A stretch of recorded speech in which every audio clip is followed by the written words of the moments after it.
प्यारे बच्चों, मैं आशीष अग्रवाल आप सभी का स्वागत करता हूं विद्या क्लासेस में। बच्चों, आज हम 11th क्लास के फिजिक्स में बच्चों हम पढ़ने हैं आपके यूनिट नंबर 3, ठीक है, सेकंड पार्ट का। और यूनिट नंबर 3 में आपका जो चैप्टर बच्चों चल रहा है आपका अणुगति सिद्धांत, काइनेटिक थ्योरी।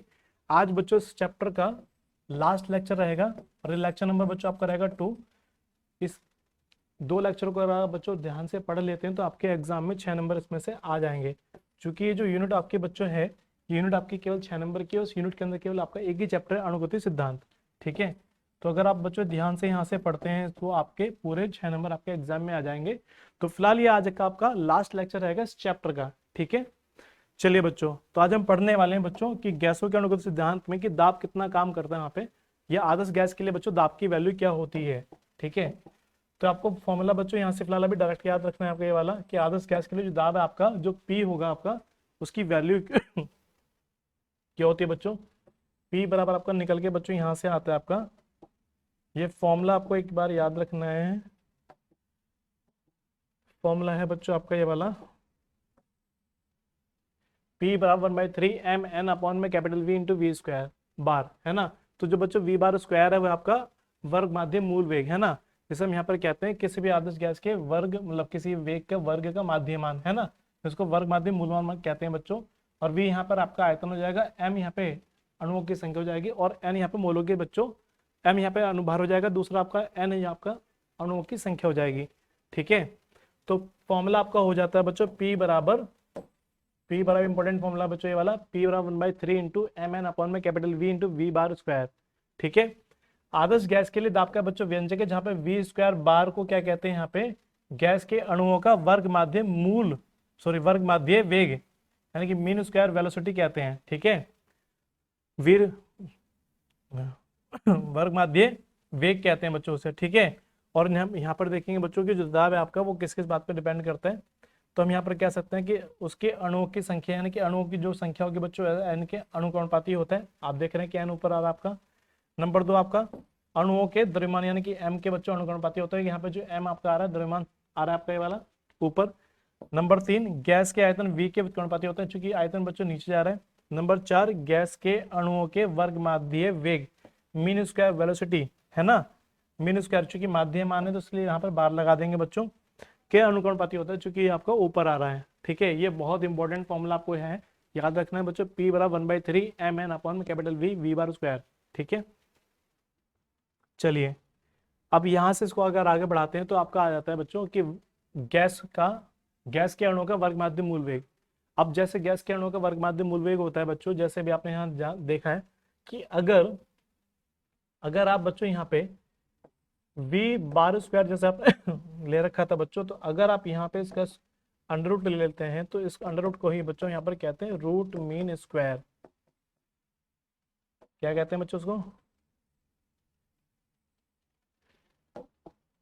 इसको लिख लेते हैं बच्चों VRMS, इसको पढ़ते हैं बच्चों रूट मीन स्क्वायर, ठीक है। और हिंदी में इसको बच्चों पढ़ते हैं उल्टा, यानी कि इसको पढ़ते हैं वर्ग माध्य, यानी कि वर्ग देखिए स्क्वायर लग रहा है बच्चों, से इसको वर्ग पढ़ा जाएगा, फिर माध्य यानी कि लाइन लग रही है, और ये वर्गमूल है ना, कि वर्ग माध्य वर्गमूल, है ना, मूल मान को बच्चों क्या कहते हैं VRMS कहते हैं। और इसको इंग्लिश में उल्टा इधर से पढ़ा जाता है रूट मीन स्क्वायर, यानी कि देखिए रूट लग गया है वाला, मीन यानी कि बार लग गया, स्क्वायर यानी कि आपको देख पा रहे होंगे यहाँ पे स्क्वायर लगा हुआ है, ठीक है।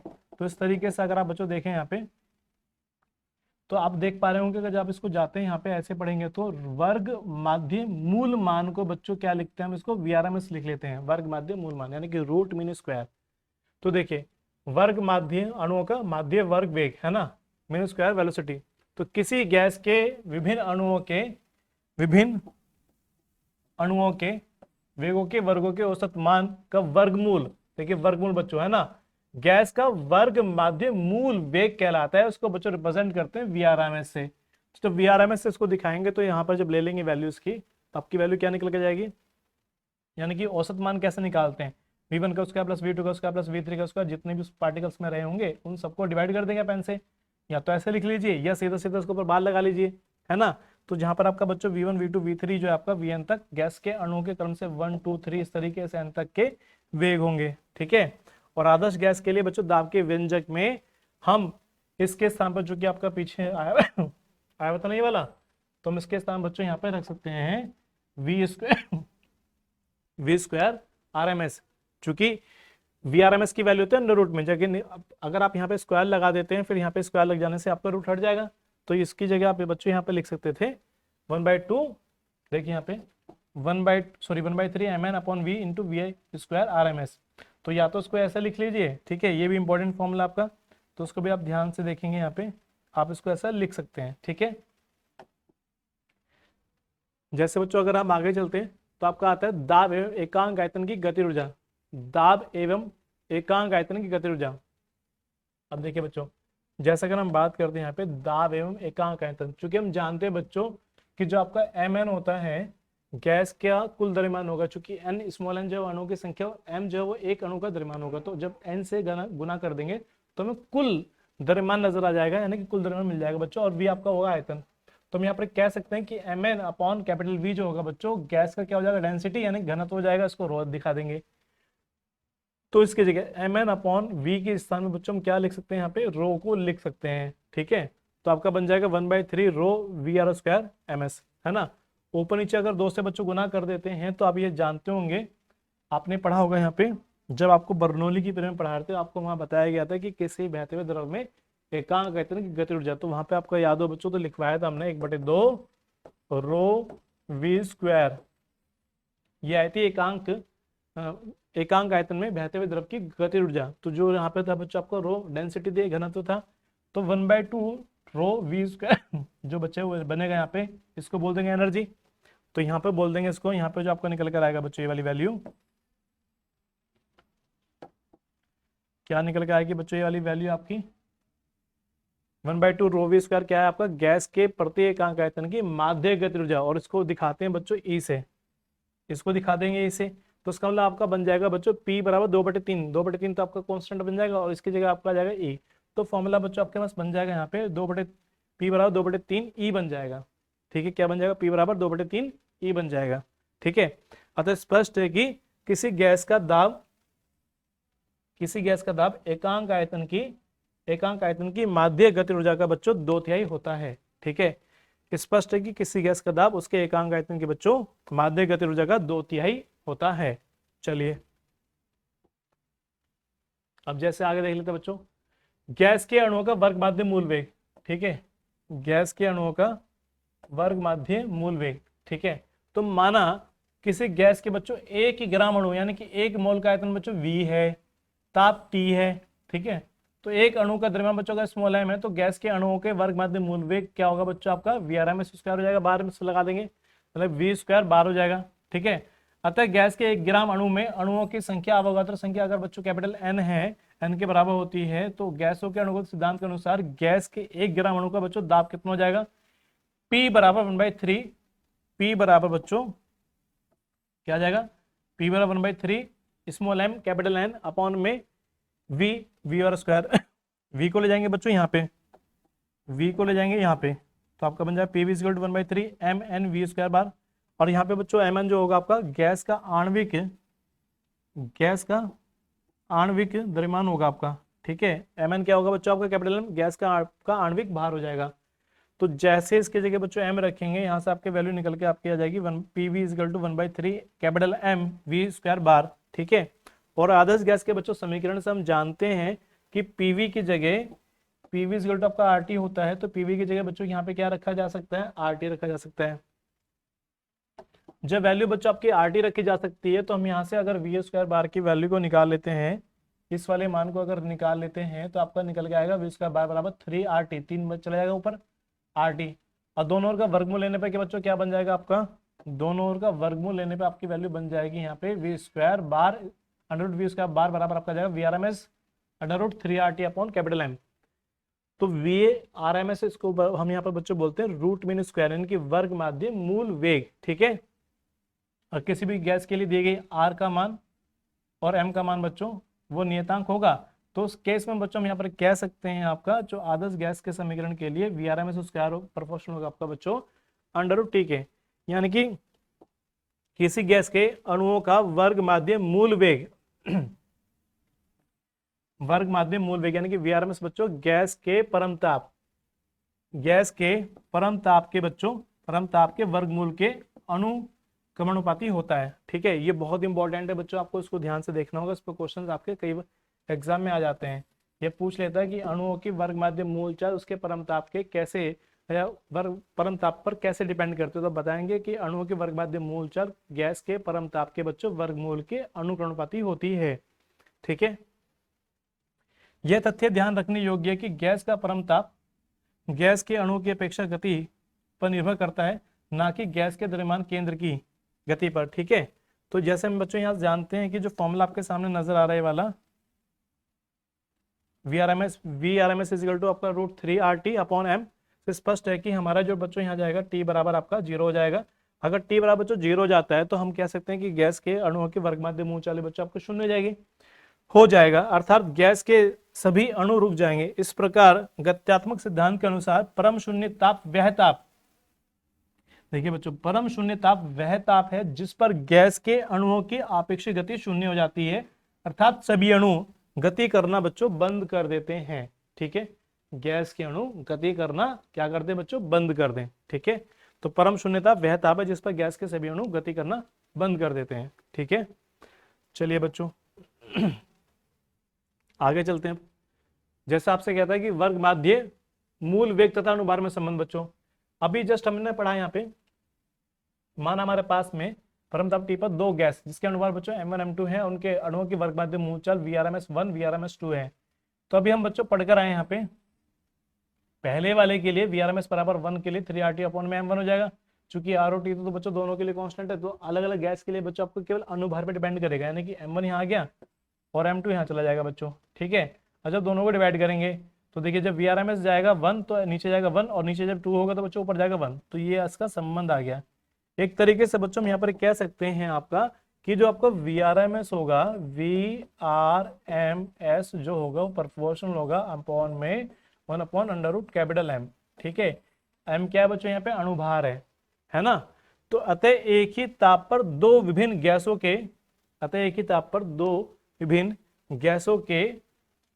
के अणुभार के वर्ग माध्य मूल वेगों का अनुपात उसके अणुभारों के वर्गमूल के बच्चों व्युत्क्रमानुपाती होता है। ठीक है, चलिए आगे बच्चों अब देखिए बच्चों यहाँ पे ताप की अवधारणा, कि ताप की अवधारणा क्या है यहाँ पे, या ताप की अणुगतिक व्याख्या क्या है। जैसे यहाँ पे बच्चों कहा जाता है कि 1 मोल आदर्श गैस का जो आयतन है बच्चों मान लेते हैं कैपिटल V है। ठीक है, तो ताप T है। ठीक तथा अणु का द्रव्यमान बच्चों स्मॉल m है। ठीक, तथा अणुओं का वर्ग माध्य जो वेग है आपका बच्चों v² बार है, चूंकि 1 मोल गैस में अणुओं की संख्या बच्चों n, यानी यहाँ पे क्या होती है, अवोगाद्रो संख्या होती है। अतः अणुगति सिद्धांत से बच्चों 1 मोल गैस का जो दाब है आपका क्या निकल कर आएगा, यहाँ से बच्चों फॉर्मूला आपका स्टार्टिंग में आया था, यहाँ पे हमारा P बराबर 1/3 small m capital N upon V into v² बार। तो यहाँ से बच्चों V को इधर ले जाएंगे तो आपका बन जाए PV equal to 1/3 small m capital N v² बार। और आदर्श गैस समीकरण से हम जानते हैं बच्चों PV इक्वल टू आपका RT होता है, जैसे हम RT की वैल्यू वहाँ रखते हैं तो आपका निकल के आ जाएगा बच्चों 1/3 small m capital N v² बार इक्वल टू आपका RT आ जाएगा। जब यहाँ से बच्चों ये वैल्यू निकल के आपकी आ जाएगी तो यहाँ पे देखिए n को डिवाइड कर देंगे यहाँ पे, है ना, और 3 ऊपर चला जाएगा बच्चों आपका। ठीक है, 2 से ऊपर नीचे यहाँ पे गुना कर लेंगे तो ये वैल्यू आपके बच्चों बन जाती है k क्या होता है बच्चों आपका वोल्ट्स में नियतांक होता है। ठीक है, जिसकी वैल्यू होती है 1.38 जूल पर केल्विन। ठीक, तो यहाँ से बच्चों हम यहाँ पर कह सकते हैं कि गैसों के अणुगति का जो व्याख्या होगी 1/2 m v² बार प्रोपोर्शनल होगा आपका T के बच्चों। आदर्श गैस का प्रति अणु माध्य गति ऊर्जा गैस के परम ताप के बच्चों अनुकरणुपाती होती है। ठीक है, यह गैसों के आयतन, दाब और गैस की प्रकृति बच्चों निर्भर नहीं करती, अतः गैस के अणुओं की माध्य गति ऊर्जा उसके परम ताप की माप है, यानी कि जो उसकी गति ऊर्जा होगी बच्चों वो उसके परम ताप की ही माप को रिप्रेजेंट करेगी। ठीक है, यदि दो गैस समान ताप पर हैं तो उनके अणुओं की माध्यिक गति ऊर्जा बच्चों समान होगी। ठीक, चलिए आगे, तो गैसों को आपस में मिला दें तो उनके अणुओं के मध्य ऊर्जा का कोई आदान प्रदान बच्चों नहीं होगा। ठीक है, और गैस तापीय साम्य में होंगी। और जब गैस बच्चों तापीय साम्य में होंगी, गैस बच्चों जब आपकी तापीय साम्य में होंगी, तो उस केस में हम क्या कहेंगे यहाँ पर, या तापीय साम्य में कहलाएंगे। जो अगर मान लेते हैं कि टी की वैल्यू 0 हो जाती है, तो 1/2 वी स्क्वायर बार भी 0 हो जाएगा। यहाँ से 2 जाएगा उधर तो 0 हो जाएगा, m जाएगा नीचे 0 हो जाएगा। क्योंकि जैसे बच्चों यहाँ पे लिखा है ना कि 1/2 एम वी स्क्वायर बार बराबर 0, तो यहाँ पे बच्चों आपका आ जाएगा वी स्क्वायर बार बराबर 0/m चला जाएगा, और यहाँ पे इंटू में 2 चला जाएगा, तो सब कुछ 0 हो जाएगा। तो आपका जाएगा वी स्क्वायर बार बराबर बच्चों 0 आ जाएगा, जो कि यहाँ पर लिखा हुआ है। इस प्रकार परम शून्य ताप पर गैस के अणुओं की माध्य गतिज ऊर्जा शून्य होती है। अतः परम शून्य ताप वह ताप है जिस पर गैस के सभी अणुओं की गति समाप्त हो जाती है। ठीक है, गति बच्चों सभी समाप्त हो जाती है। तो यहां से आपका जाता है समीकरण नंबर 1 से v square bar proportional capital t, अतः अणुओं का वर्ग माध्य वेग यानी माध्य वर्ग वेग गैस के परम ताप के अनुकरणपाती बच्चों होता है। ठीक है, तो यहां से फॉर्मूला आपको बच्चों याद रखना है। अर्थात गैस के अणुओं की वर्ग माध्य मूल चाल उसके बच्चों परम ताप के वर्गमूल के अनुकरणपाती होती है। ठीक है, चलिए अगर यहां तक बात क्लियर है तो आगे ध्यान देंगे। आगे आपसे कहता है बच्चों कि अणुओं की माध्य गति ऊर्जा, अणुओं की माध्य गति ऊर्जा। देखिए, माना गैस का अणुभार m तथा उसके अणुओं का माध्य वर्ग वेग v स्क्वायर बार है, तो एक मोल गैस की गति ऊर्जा, ठीक है, एक मोल गैस की गति ऊर्जा बच्चों क्या होगी, E बराबर 1/2 m v square bar, E बराबर 1/2 m v स्क्वायर बार हो जाएगी। ठीक है, अब यहाँ से अगर हम जानते हैं कि v स्क्वायर जो बार की वैल्यू होती है बच्चों, आपको पीछे लिख पाया था 3RT अपॉन कैपिटल M होता है। तो जैसे ही यहाँ पे बच्चों वैल्यू रखते हैं यहाँ पे हम अपनी, तो आपकी वैल्यू देखिए क्या निकल कर आती है। E बराबर जैसे हम जानते हैं ऊपर की वैल्यू आपकी वाली है, तो इस वैल्यू को आपने ऐसे रख दिया, और यहाँ से इस वाले मान को जब यहाँ रखेंगे तो 1/2 m, और यहाँ से आपका जाएगा इस वाले m से m कैंसिल हो जाएगा, तो 3/2 RT चला जाएगा। तो एक मोल आदर्श गैस की जो माध्य गति ऊर्जा होगी बच्चों, E बराबर 3/2 RT हो जाएगी। और n मोल के लिए बच्चों n से गुना कर देंगे। ठीक है, और कैपिटल N क्या बच्चों, अवोगाद्रो संख्या। जब अवोगाद्रो संख्या होगी तो इसका मतलब जब E अपॉन n करेंगे यहाँ पे तो R/n आ जाएगा। ठीक है, और R/n को बच्चों क्या बोल देंगे यहाँ पे, K बोल देंगे। तो K क्या है बच्चों, आपका वोल्ट्स में नियतांक है। तो अतः स्पष्ट है कि परम शून्य ताप T बराबर 0 पर बच्चों VRMS की वैल्यू 0 होती है। इसका मतलब आपकी जो आपकी गति ऊर्जा होगी वो भी बच्चों आपकी शून्य हो जाएगी, एवरेज गति ऊर्जा जो होगी, यानी कि औसत गति ऊर्जा। ठीक है, परम शून्य वह ताप है जिस पर गैस के अणुओं की वर्ग माध्य मूल चाल एवं औसत गति ऊर्जा बच्चों शून्य होती है। ठीक है, आप ध्यान देंगे बच्चों आगे। जैसे कहता है कि अणुगति सिद्धांत के आधार पर गैसों के नियम का प्रतिपादन, है ना। तो जो गैस के जैसे हमारे नियम थे, बॉयल के नियम हो गया बच्चों, चार्ल्स का नियम हो गया, उनके नियमों की बच्चों व्याख्या करेंगे किसके आधार पर, गैस के अणुगति सिद्धांत के आधार पर। ठीक है, तो जैसे बच्चों हम जानते हैं कि एक मोल गैस के लिए जो द्रव्यमान आपका जो दाब काम करता है आपका, उसकी वैल्यू होती है आपकी कितनी, देखिए बच्चों यहाँ पे उसकी वैल्यू होती है P बराबर 1/3 small n upon capital V into v square bar. ठीक है, तो जब यहाँ से बच्चों देखेंगे इस P को इधर लेके जाएंगे V को, तो P is equal to 1/3 m small n v square bar हो जाएगा। ठीक है, चूंकि गैस का जो द्रव्यमान निश्चित होता है mn जो होगा आपका एक नियतांक होगा, तो यानी कि ये वैल्यू फिक्स हो जाएगी आपकी। और गैस का जो बच्चों ताप इससे रखे तो अणुओं का वर्ग माध्य मूल वेग भी बच्चों नियत हो जाएगा, यानी कि ये वैल्यू भी नियत हो जाएगी। और जब बच्चों ये वैल्यू नियत हो जाएगी तो आपकी वैल्यू आ जाएगी P इज इक्वल टू नियत निकल के जाएगी। और जब नियत निकल के जाएगी तो हम यहाँ पर बच्चों कह सकते हैं कि V प्रोपोर्शनल 1/, आपका हो जाएगा P चूंकि नीचे चले जाएगा। तो नियत ताप पर, है ना, नियत ताप पर गैस के निश्चित द्रव्यमान का आयतन बच्चों उसके दाब की व्युत्क्रमणपाती होता है, और यही आपका बच्चों क्या है, बॉयल का नियम होता है। ठीक है, तो देखिए गैसों का अणुगत सिद्धांत यानी कि इस दाब से हम इसके बॉयल के नियम की बच्चों व्याख्या कर पा रहे हैं। ठीक है,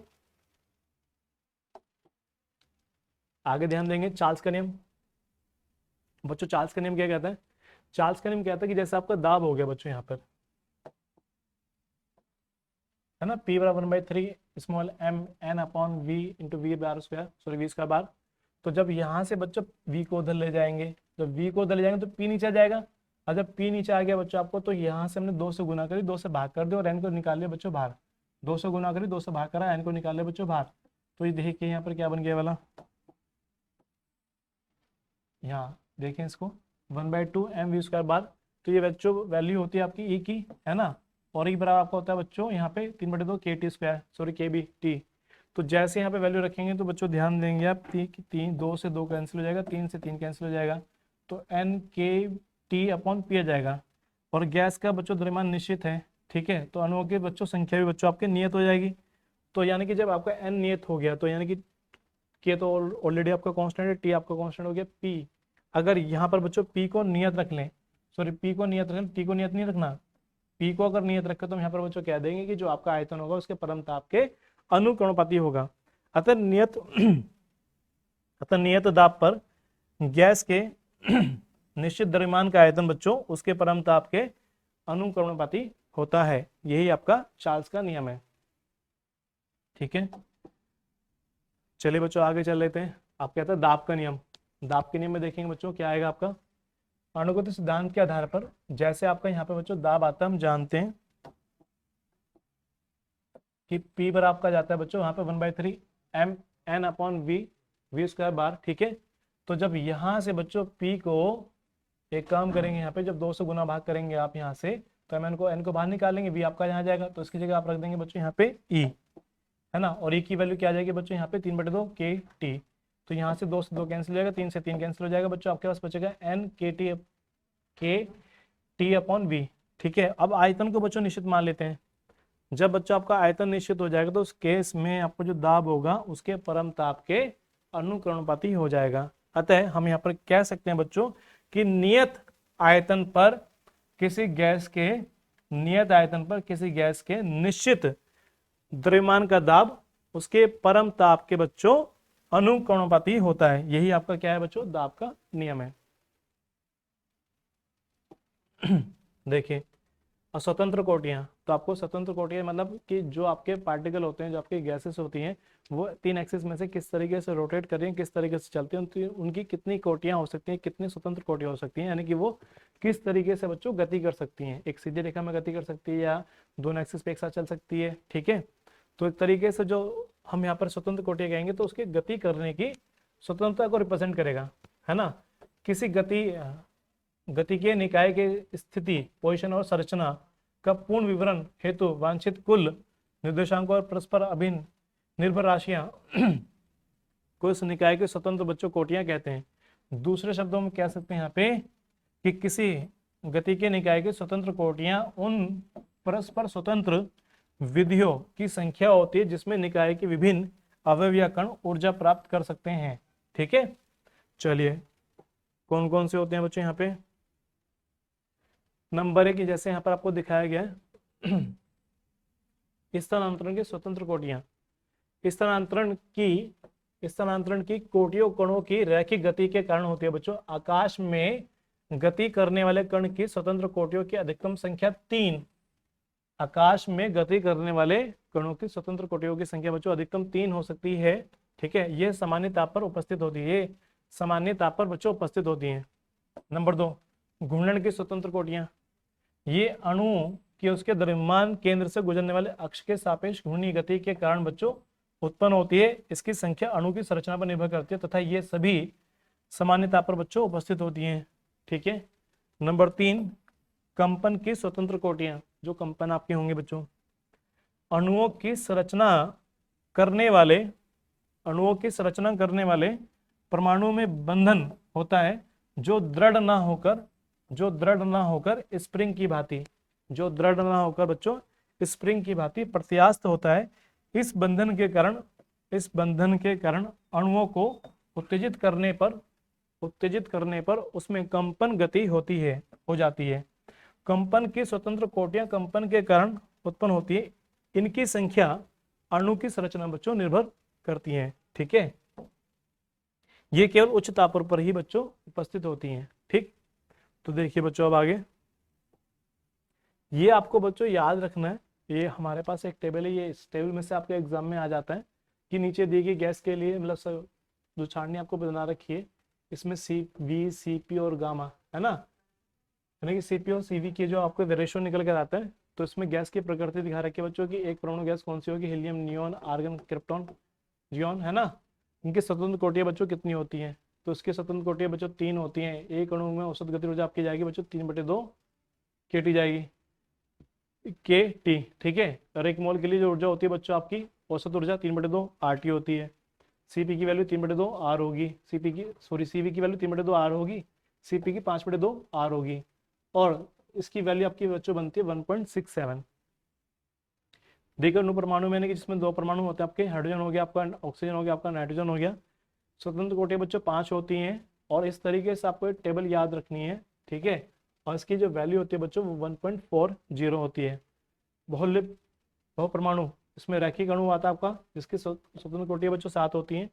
तो ऊपर जितनी कोटियां होती हैं उसको आपको नंबर से रखते चले जाना है ना। तो 7/2 KT, 7/2 RT, 7/2 R, 9/2, चूंकि इसमें 2 को जोड़ना है, इसमें यहाँ पे 3 में 2 जुड़ गया 5 हो गया, यहाँ पे 2 जुड़ गया 7 हो गया, यहाँ पे 2 जुड़ गया 9 हो गया। जब उसको डिवाइड करेंगे तो बच्चों वैल्यू आपकी आएगी 1.28। ठीक है, और रैखिक यानी कि H2O, NH3, इसमें स्वतंत्र कोटियां बच्चों 6 होती हैं। तो आपको ये नंबर आपको याद रखने हैं कि एक कोटि के लिए, एक परमाणु के लिए कितनी होती है, द्विपरमाणु के लिए कितनी होती है बच्चों, त्रिपरमाणु के लिए कितनी होती है। ठीक है चलिए बच्चों क्वेश्चन देख लेते हैं। जैसे यहाँ पर अब क्वेश्चन आपके सामने आ रहे हैं कि यदि किसी गैस का ताप आपको दे रखा है बच्चों, यहाँ पर T1 बराबर 127 डिग्री सेल्सियस, तो यहाँ से T1 निकालेंगे बच्चों आपका 127 प्लस के 273, आपका बच्चों बन जाएगा 400 केल्विन। ठीक है, तो T1 की वैल्यू आ गई। T2 की वैल्यू आपको दे रखी है बच्चों यहाँ पे कितनी, 527 डिग्री सेल्सियस, तो यहाँ से T2 आपका निकल जाएगा बच्चों 527 प्लस के 273, तो आपका आ जाएगा बच्चों 800 केल्विन। ठीक है, दिया जाए तो उसके अणुओं का वर्ग माध्य मूल वेग, वर्ग माध्य मूल वेग कितना हो जाएगा। ठीक है, तो आपसे बच्चों देखिए वर्ग माध्य मूल वेग, तो हम मान लेंगे कि माना जब पहला वाला होगा ना कि VRMS है ना, ये 1 जो आपका होगा उसको मान लेंगे V होगा। ठीक है, तब आपको बच्चों निकालना है VRMS, आपको 2 निकालना है कि 2 की वैल्यू क्या निकल के आपकी आएगी। ठीक है, तो आपको याद होगा क्वेश्चन हमने ये एक फॉर्मूला बच्चों हमने पढ़ा था, क्या उनसे पढ़ा था कि VRMS प्रोपोर्शनल आपका होता है √T के। ठीक है, तो जैसे इसको सॉल्व करेंगे बच्चों आपका आ जाएगा VRMS, यहाँ पे 1 आएगा अपॉन में बच्चों VRMS, यहाँ पे 2 आ जाएगा, और यहाँ पे अंडर रूट बच्चों T1 अपॉन में T2 चला जाएगा। ठीक है, इसको लिख लेंगे, अभी पहले इसको सॉल्व कर लेते हैं थोड़ा सा। तो देखिए T1 की वैल्यू कितनी है 400 है, इसकी वैल्यू कितनी है बच्चों 800 है ना। इसको काट देंगे तो देखेंगे 400 दूनी 800, तो बच्चा आपकी वैल्यू आ गई 1/√2 आ जाएगी। यहाँ पे देखेंगे VRMS 1 आ गया अपॉन में है ना VRMS 2 आ जाएगा। ठीक है, तो हमको बच्चों कौन से चाहिए, 2 चाहिए हमको, तो जब हमको 2 चाहिए तो क्या आएगा बच्चों, ये उधर चला जाएगा, तो आपका आ जाएगा VRMS है ना, और आपका आ जाएगा बच्चों ये उधर चला जाएगा, नहीं कि √2 VRMS 1 हो जाएगा। ठीक है, तो क्वेश्चन में क्या कह रहा था ये, यदि किसी गैस का ताप 127 से बढ़ाकर 500 डिग्री कर दिया जाए तो उसके अणुओं का वर्गमाध्य मूल वेग कितना हो जाएगा, यानी कि वो बच्चों पहले का √2 गुना हो जाएगा। ठीक है, तो यहाँ तक बच्चों बात क्लियर हो पा रही है आपके। चलिए अगर यहाँ तक क्लियर है तो आगे चल लेते हैं। अब जैसे क्वेश्चन में कहता है कि किस ताप पर किसी गैस के अणुओं की माध्य, किस ताप पर, हमको ताप नहीं पता, हमको ताप निकालना है, तो किस ताप पर गैस के अणुओं की माध्य गति ऊर्जा 27 डिग्री सेल्सियस पर गति ऊर्जा की 1/3 बच्चों रह जाएगी, किस ताप पर। ठीक है, तो यहाँ पे आपको दे रखा है बच्चों आपका, तो यहाँ पे आपको जो वैल्यू दे रखी है 27 डिग्री सेल्सियस दे रखी है, तो अगर यहाँ से T की वैल्यू को निकाल लेते हैं तो टी बराबर आपका आ जाता है बच्चों 27 प्लस के 300, सॉरी 300 नहीं आएगा,